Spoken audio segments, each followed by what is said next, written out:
So I want to address this need to have proof and evidence to manifest your desires, because this is really important for you to understand very clearly. There are even like people, like your own family, friends, your own thoughts, your own feelings, and your own eyes, all of which will betray you and tell you that you are not who you claim yourself to be. You see, I've heard manifestation coaches that have very large followings say, don't listen to anyone if they don't have 12 million followers or they haven't manifested what you're trying to manifest. In other words, what are they doing right there? They're teaching you what they believe, that if you don't have receipts, why would you listen to them? But that's the setup, is that you're always going to be seeking for proof outside of you. You're never going to be the proof so long as you keep looking for someone else to prove that this works. But that's okay, because you can always come back to who you are in this moment instantly. So when you hear that, or you yourself say that, and you find yourself wanting so badly to see the proof, either in a coach, in your own life, or from others, like seeking success stories, that should be a huge indicator that you still see things as outside of you. Because even in my own reality, if you have the identity of lack and non-belief, and you think things are separate from you, you'll never be able to see what I have manifested. You just can't.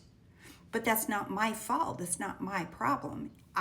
It's your perception of which you're viewing me and anyone else from.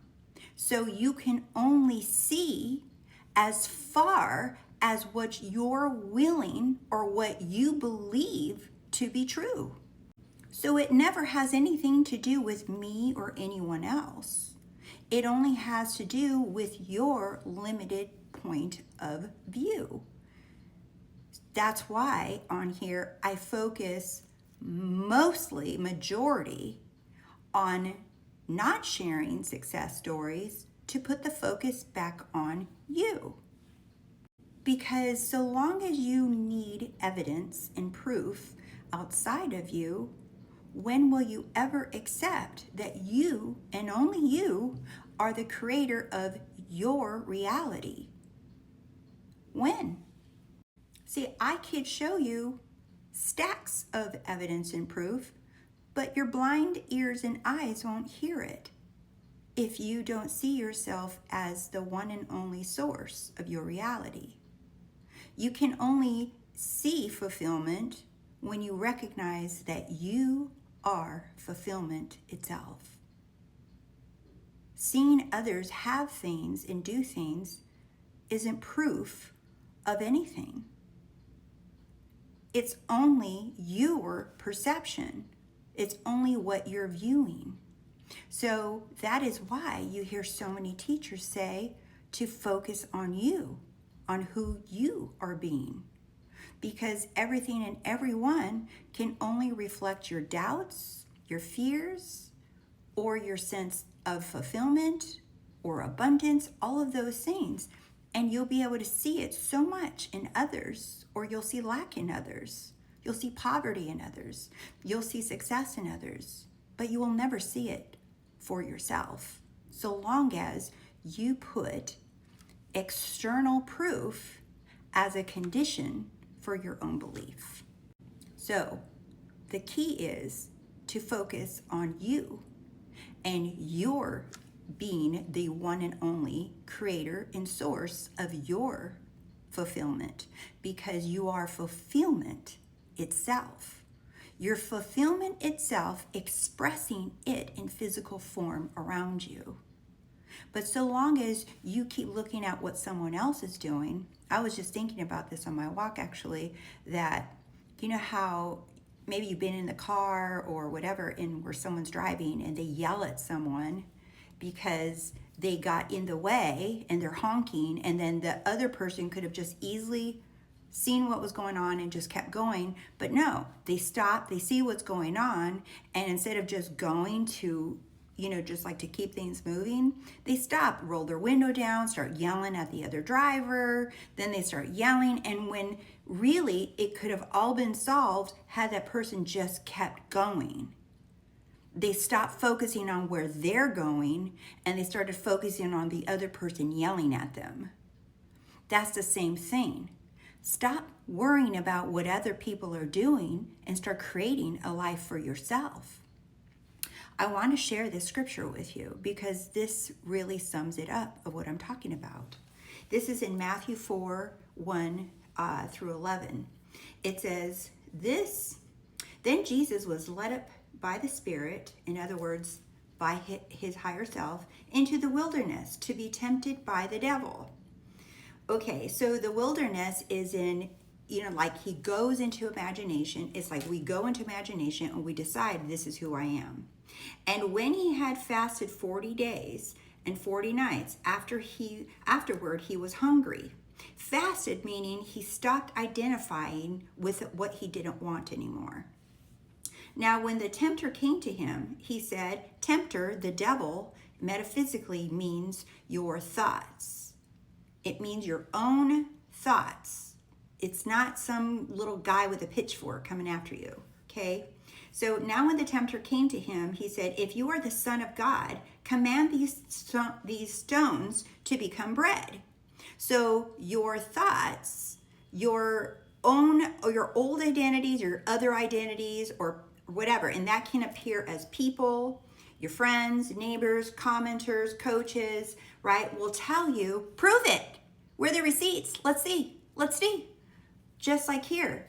Turn these stones into bread. Let's see the proof. Come on now. Chop if this is true. Let's see if this is not bullshit. But Jesus answered and said, it is written, man shall not live by bread alone, but by every word that proceeds from the mouth of God. So in other words, you don't live by physical evidence. The evidence is not your proof.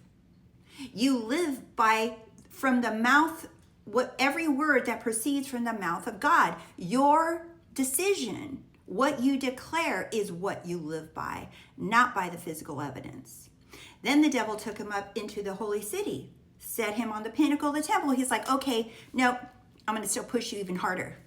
And said to him, if you are the Son of God, throw yourself down. For it is written, he shall give his angels charge over you. He was mocking him. And he was even using scripture to try to twist him and to snag him.